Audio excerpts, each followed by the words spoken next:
সবাই 26 তারিখের জন্য সবাই অপেক্ষা করছে তো? সবাই তৈরি আছে তো? কে কে তৈরি আছেন একটা হাত তোলেন তো।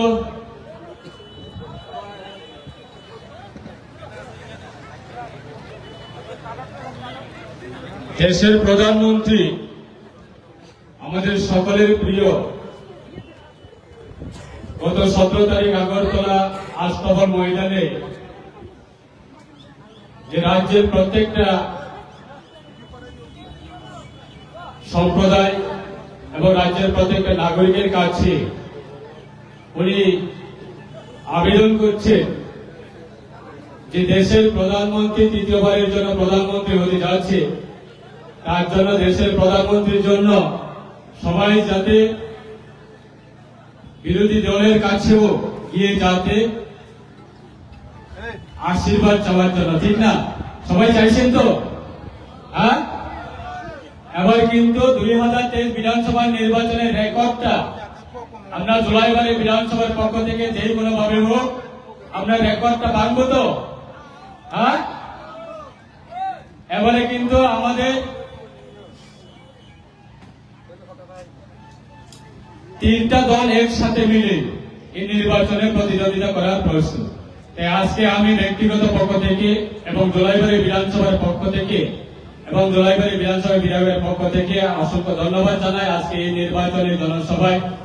আমাদের মাঝে উপস্থিত রয়েছে আমাদের প্রদেশ কমিটি, আমাদের ভারতীয় জনতা পার্টির মাননীয় সভাপতি শ্রী রাজীব ভট্টাচার্য মহোদয়, এবং আমাদের মাঝে উপস্থিত রয়েছে এই প্রথম আমাদের জুলাইবাড়ি বিধানসভাতে পা রেখেছেন আমাদের আদরণীয় আমাদের ভারতীয় জনতা পার্টির মনোনীত প্রার্থী এবং আইপিএতে ত্রিপুরা সমর্থিত প্রার্থী আমাদের রাজ পরিবারের মহারানী কীর্তি সিং দেববর্মা মহোদয়কে আমরা জুলাইবাড়ি বিধানসভার পক্ষ থেকে স্বাগত জানাই।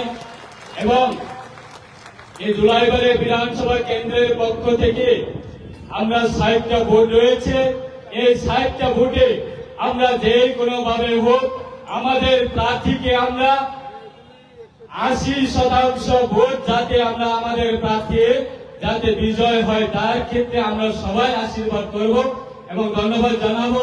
আজকে আমাদের মাঝে উপস্থিত রয়েছে আমাদের জেলায় ভারতীয় জনতা পার্টির সভাপতি আমাদের শঙ্কর রায় মহোদয়, এবং উপস্থিত রয়েছেন আমাদের মাঝে ভারতীয় জনতা পার্টির রাজ্য কমিটির সাধারণ সম্পাদক আমাদের দাদা বিপিন দেববর্মা মহোদয় এবং দীপায়ন চৌধুরী মহোদয় আমাদের জেলায় সাধারণ সম্পাদক ভারতীয় জনতা পার্টি, এবং উপস্থিত রয়েছেন আমাদের স্বশাসিত জেলা পরিষদের সাধারণ সদস্য দেবজিৎ ত্রিপুরা মহোদয় এমডিসি, এবং আমাদের মাঝে উপস্থিত রয়েছেন আমাদের এই কলসি স্বশাসিত জেলা পরিষদের সদস্য এমডিসি সঞ্জীব রিয়াং মহোদয়, এবং আমাদের সকলের এই জুলাইবাড়ি বিধানসভা কেন্দ্রে আমাদের সকলের আদরণীয় মন্ডল সভাপতি অজয় রিয়াং মহোদয়, এবং যারা আমাদের ত্রিপুরা মাথা থেকে ব্লক প্রেসিডেন্ট এবং আইপিএর পক্ষ থেকে জিতরাম ত্রিপুরা, এবং যারা মঞ্চে উপস্থিত রয়েছেন আমার ভারতীয় জনতা পার্টির রাজ্য কমিটির ভাইস প্রেসিডেন্ট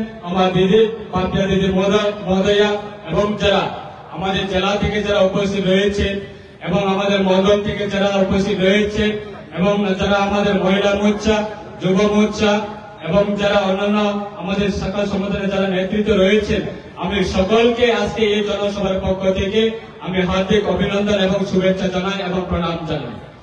আজকে এই জুলাইবাড়ির জন্য আমরা আমাদের দেশের প্রধানমন্ত্রী গত 17 তারিখে আস্তবল ময়দানে এসে বলেছেন যে ভারত সরকারের বিভিন্ন প্রকল্প আগামী দিনে সমস্ত মানুষের কাছে পৌঁছে দেওয়ার জন্য আগামী দিনে আরো মজবুত করে কাজ করব, এবং যারা প্রধানমন্ত্রী আবাস যোজনা যারা পায়নি বা যারা পেয়েছে যারা পায়নি আজকে দিন পর্যন্ত তাদেরকেও দেওয়ার জন্য দেশের প্রধানমন্ত্রী গ্যারান্টি নিয়ে বলছে যে প্রত্যেকটা ব্যক্তি প্রত্যেকটা পরিবার যে প্রধানমন্ত্রী আবাস যোজনা সেটা প্রত্যেকটা মানুষের কাছে পৌঁছে দেব প্রধানমন্ত্রী গ্যারান্টি নিয়ে বলছে। আর আমরা দেখি যে আমাদের এই নির্বাচনে আমাদেরকে মানুষের প্রত্যেকটা সাধারণ যারা ভোটার আছে তাদেরকে বিভ্রান্ত করার জন্য যারা ময়দানের মধ্যে যারা অপপ্রচার করছে কে? কংগ্রেস এবং কমিউনিস্ট। কংগ্রেস এবং কমিউনিস্টের তাদের যে কালচার আমরা দেখি, যখন 25 বছর মানিক বাবু যখন এই রাজ্যে 4 বারের জন্য যখন মুখ্যমন্ত্রী ছিলেন, 20 বছরের মুখ্যমন্ত্রী মানিক বাবু গতকালকে 19 এপ্রিল কি লজ্জাজনক, উনি উনার জীবনে প্রথমবারে যে উনার জীবনে হাত চিহ্নের মধ্যে উনি ভোট দিয়েছে, কি লজ্জাজনক। যখন 25 বছরে এই রাজ্যের ক্ষমতা ছিল, আমি সারা রাজ্যের কথা বলবো না, যে সাধারণ আমাদের কলসি বাজারের অবস্থা কেমন ছিল এবং আমার জুলাইবাড়ি বিধানসভা কেন্দ্রের অবস্থা কেমন ছিল, যে প্রত্যেকটা নির্বাচনের পরে 25 বছর লাগাতার কমিউনিস্টের শাসনের সময়ে যারা বিরোধী ছিল তখন কে? কংগ্রেস ভাইরা এবং কংগ্রেসরা।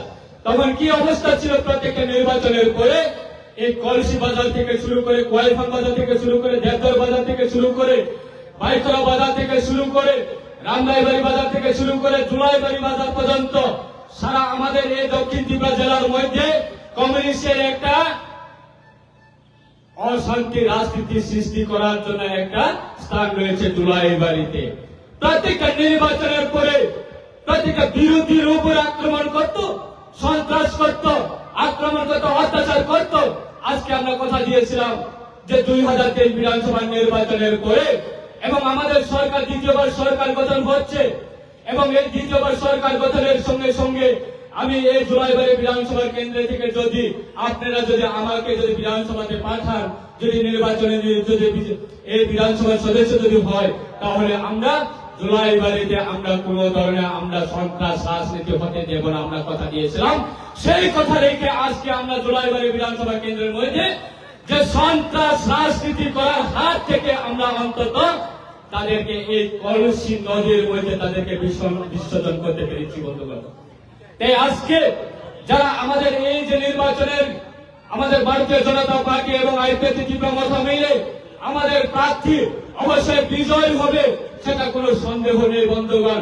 শুধু বিজয় না, আমরা চাই আমাদের জুলাইবাড়ি বিধানসভা কেন্দ্র থেকে যিনি আমাদের রাজ্যের মাননীয় মুখ্যমন্ত্রী আজকে জুলাইবাড়িবাসীর জন্য একটা সুন্দর উপহার দিয়েছে, সেই উপহারকে আমরা সম্মান জানিয়ে আমরা দেশের প্রধানমন্ত্রী তৃতীয়বারের জন্য প্রধানমন্ত্রী হতে যাচ্ছে এবং সেই ক্ষেত্রে আমরাও এই জুলাইবাড়ি বিধানসভা কেন্দ্রের পক্ষ থেকে আমাদের প্রার্থীকে আমরা বিপুল পরিমাণে 60টা ভোট রয়েছে, এই 60টা ভোট থেকে যে কোনো ভাবে হোক আমরা কংগ্রেস এবং কমিউনিস্টের মেটালের প্রার্থীকে আমরা জিরো ব্যালেন্সে তাদেরকে আমরা ফিরিয়ে দেব।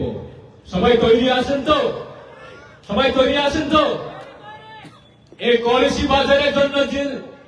বাজারের জন্য মাত্র 1 বছরের মধ্যে কিন্তু আমরা অনেক কিছু দিয়েছি। আপনারা আমাদেরকে যে দ্বিতীয়বার সরকার গঠনের স্বার্থে জুলাইবাড়ি বিধানসভা বিধায়ক পাঠানোর ক্ষেত্রে আপনারা যেভাবে ভূমিকা পালন করছে, তার ক্ষেত্রেও আমরা কোন আপনার হাতে আমরা সেই উপহারগুলি আমরা তুলে দিতে পেরেছি জুলাইবাড়িবাসী এবং কলসিবাসীর জন্য।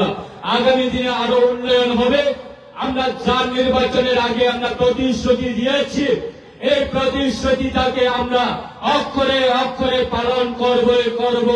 কোন কংগ্রেস কর্মী হোক, কমিউনিস্ট কর্মী হোক, যতই ষড়যন্ত্র তৈরি করুক না কেন, আমরা এই জুলাইবাড়ি বিধানসভা কেন্দ্র থেকে আমরা রাজ্যের মাননীয় মুখ্যমন্ত্রীর কাছে আমরা উপহার তুলে দেব এবং দেশের প্রধানমন্ত্রী তৃতীয়বারের জন্য প্রধানমন্ত্রী হতে যাচ্ছে, এই তৃতীয়বারের প্রধানমন্ত্রী হতে যাচ্ছে, তার ক্ষেত্রে আমরা জুলাইবাড়ি বিধানসভা কেন্দ্রের পক্ষ থেকে আমরা উপহার তুলে দেব। সেটাই আমার কয়েকটি কথা বলে আমি শেষ করছি।